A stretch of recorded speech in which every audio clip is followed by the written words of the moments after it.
The headlines.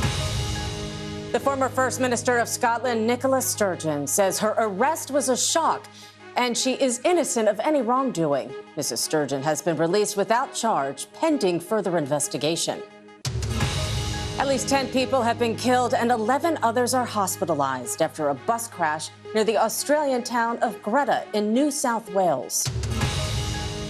A search operation is underway after a fire on board a tourist boat in the Egyptian Red Sea. 3 British tourists are missing.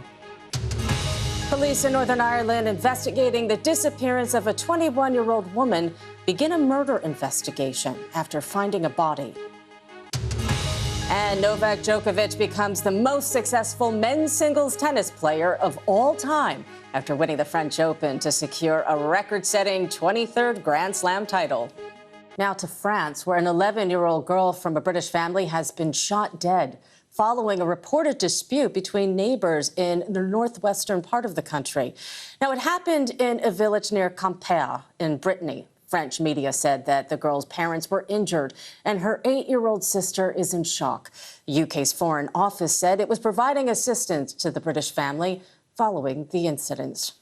Coming from Australia, where police say they have arrested the driver of that bus crash that killed at least 10 people and injured 11 more near the town of Greta in the Hunter region, northwest of Sydney.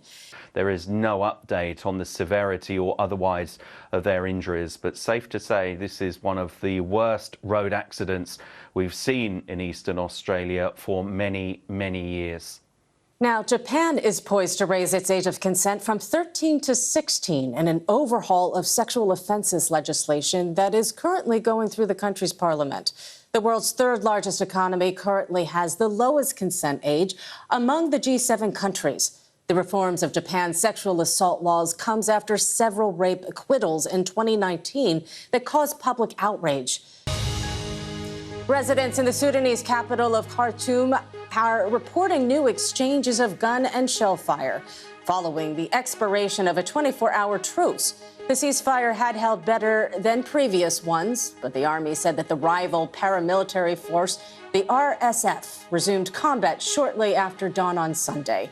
The lull in the fighting had allowed people to try to stock up on essential goods.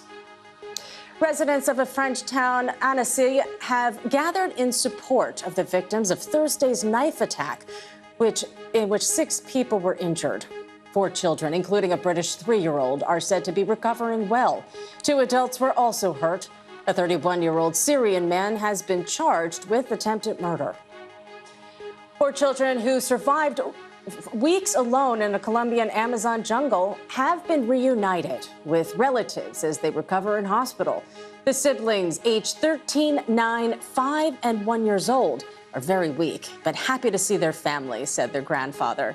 The 4 children were found on Friday after more than a month of searching by the military and local people. The UK's head of counter-terrorism policing says he's concerned about the growth of the British conspiracy theory movement. Matt Jukes has told the BBC that his team is seeing evidence of conspiracy theories being interwoven with extremism. Our disinformation and social media correspondent, Mariana Spring, has more. Those comments about the conspiracy theory movement more generally come as I've been investigating the conspiracy theory media that's a part of. This is the Light paper. Set up during the pandemic, it's still ordered in and handed out by volunteers in dozens of places across the country. Evidence suggests it prints around 100,000 copies a month, and the Light also has a Telegram channel with over 18,000 members. The paper's editor says he isn't in charge of them, but acknowledges they are directly linked to the paper. On there and in the paper itself, the paper has shared disinformation as well as hateful and violent rhetoric towards journalists, medics and MPs. On Telegram, it's also shared content linked to far-right groups in the UK, including Patriotic Alternative and Alpha Men Assemble, which offers military-style training to anti-vaccine activists. The Light is connected with a conspiracy theory paper in Germany called Democratic Resistance that refers to The Light as a partner publication. The Light editor says he speaks to its editor 2 or 3 times a year. Whistleblowers have revealed how that German paper is connected to the Reichsbürger group, who were behind a coup attempt in Germany last December.